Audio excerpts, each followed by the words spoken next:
water movies. And there are currently 3 of them right now, in which the last one didn't even come out till years later. I think it was last year, actually. But yeah, you have Open Water, which I believe was 2004 US release. You have Open Water 2 Adrift, which was 2006, I believe. And then Open Water 3 Cage Dive was, I think, 2017. So there's a lot of time between the second and third film. But when it comes to these movies, like, it just got goofy after the first movie. The first movie is so unique. It is so different from the sequels because the way it was shot on like a handy cam, and it was more realistic. These are just kind of like, people make stupid decisions in this movie. I mean, they made a stupid decision in this film with the whole head count thing.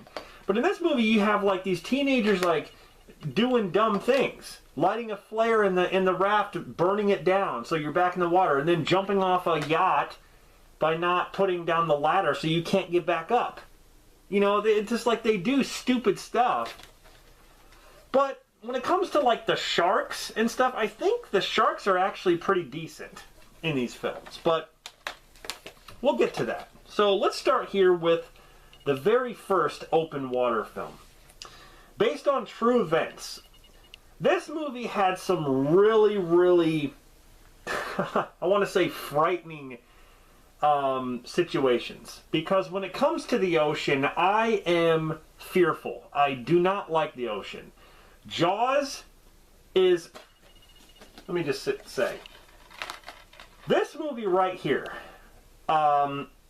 made me go crazy. I did not even want to step into the ocean with my feet at all.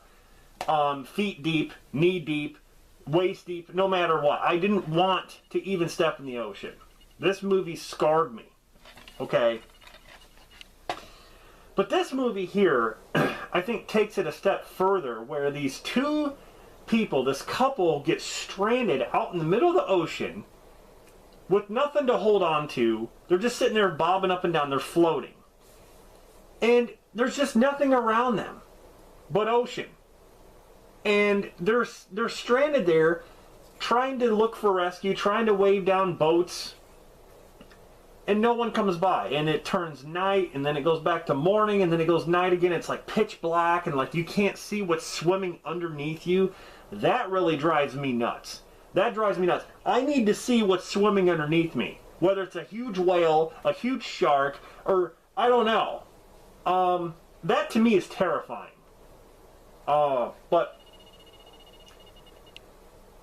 this movie they swam actually with real sharks a lot of times. These actors were put in this situation where there were real sharks. But I think the acting was really, really good in this from the couple. But yeah, basically they get stranded because they're going out. You know, they're on vacation. They're going out scuba diving, and you know, there's a team of people. And they all learn, you know, the distress signal and learn how to scuba dive. While they're underwater, all of a sudden everyone comes up, and the guy on the boat does a head count. But there's something happens with one of the people on the boat where he miscounts 2 people. It's the same thing that happens on the movie Frozen, directed by Adam Green, when they count like the 3 people who go up the mountain, but there's 3 people coming down, and they tell like the security guard or whatever, you know, there's only 3 people, and so they get left out, you know, on the ski lift because they did the wrong head count. It kind of reminds me of that. But so the boat drives away, and the funny thing is, their stuff is still on the boat, but it's like underneath the bench, so no one's like even paying attention until the boat docks. It gets back to the dock, everyone gets off the boat, and the guy's on the boat like inspecting it, and all of a sudden he looks and he's like, what? And like he looks at this stuff, then light bulb goes on, and he goes out to the ocean like, oh crap, you know, I think they're out there still. So he did make a stupid decision. It was because of this guy that these people are stuck out in the ocean. I mean, all these guys did was go underwater scuba diving. That's all they did.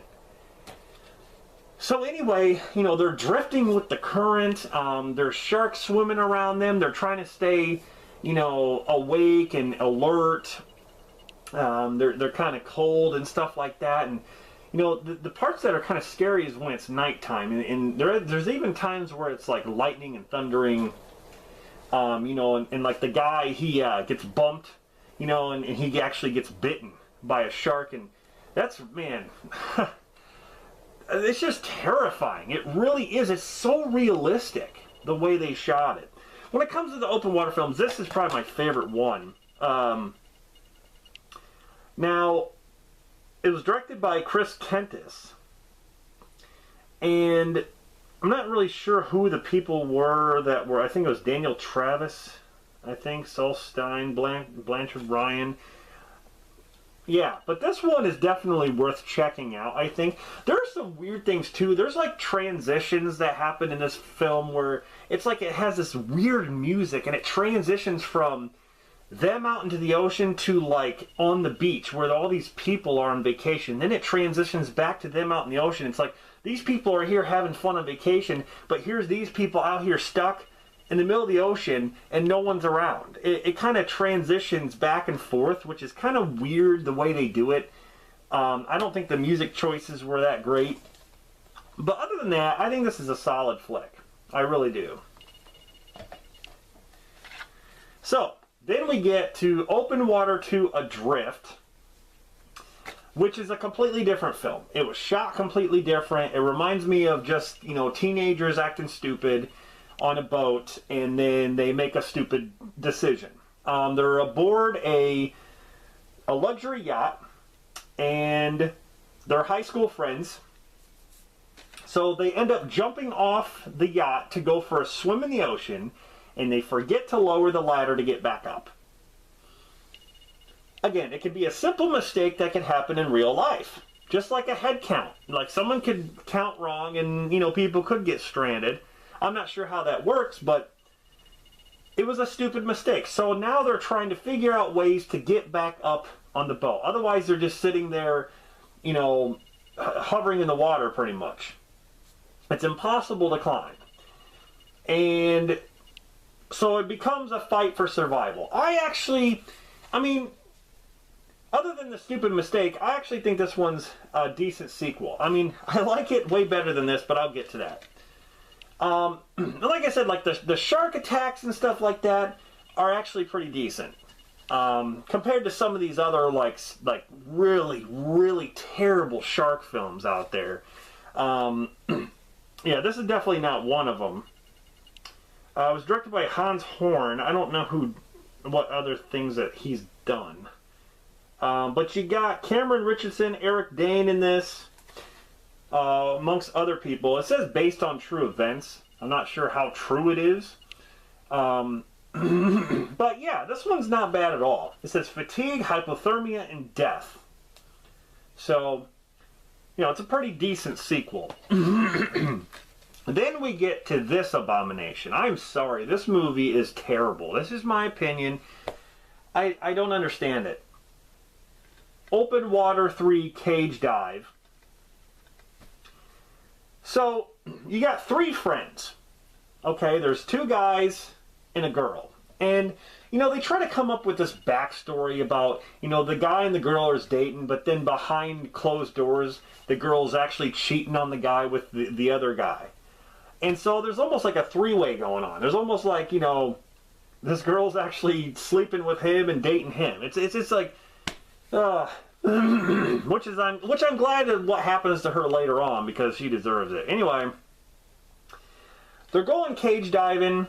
There's like this reality show or whatever that's off the Australian coast, and it's like an extreme show or something like that where they do extreme stuff.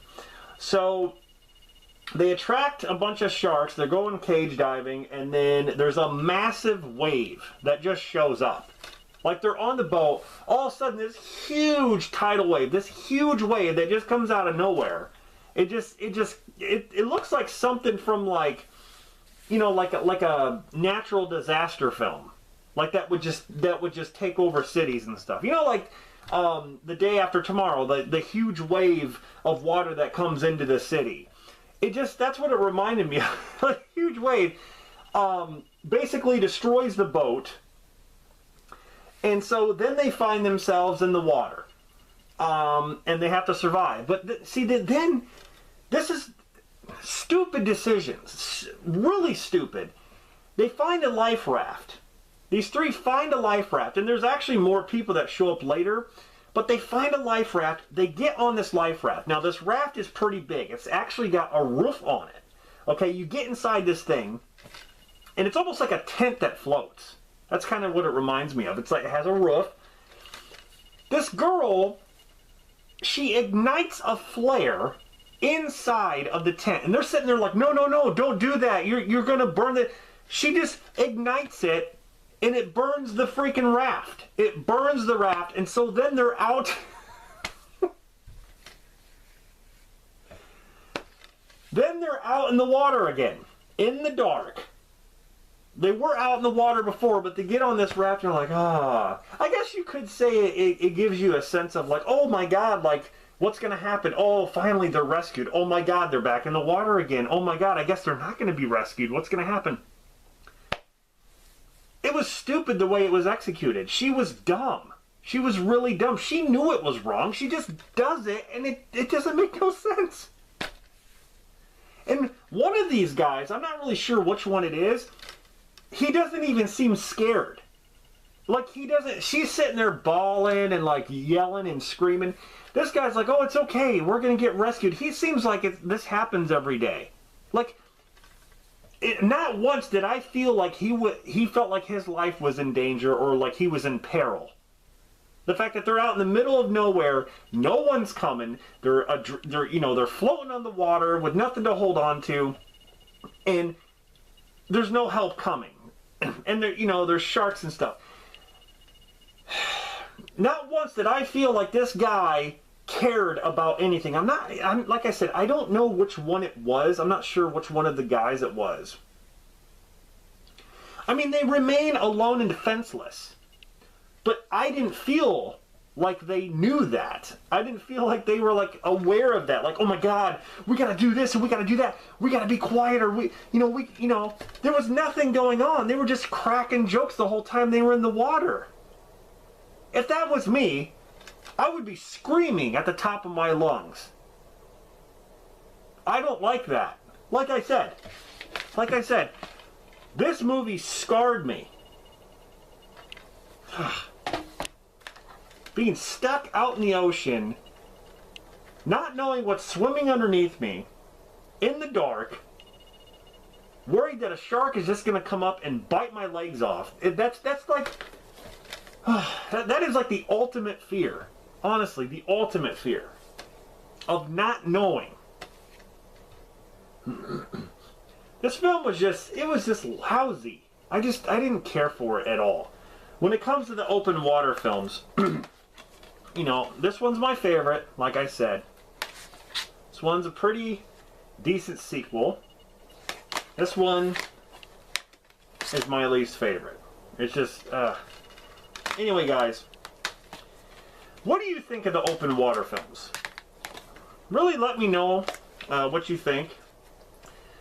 Like I said, the series is, I don't think it's actually like a great series. I mean, I wouldn't mind if they made another one with a unique story to it, or have at least the scares from the first movie. Like, have at least something like that, where you're kind of on the edge of your seat. You feel sorry for these people in the water. There's sharks around, and you're just kind of like, oh my God, this is crazy. Like, what's going to happen? That kind of movie is what I like.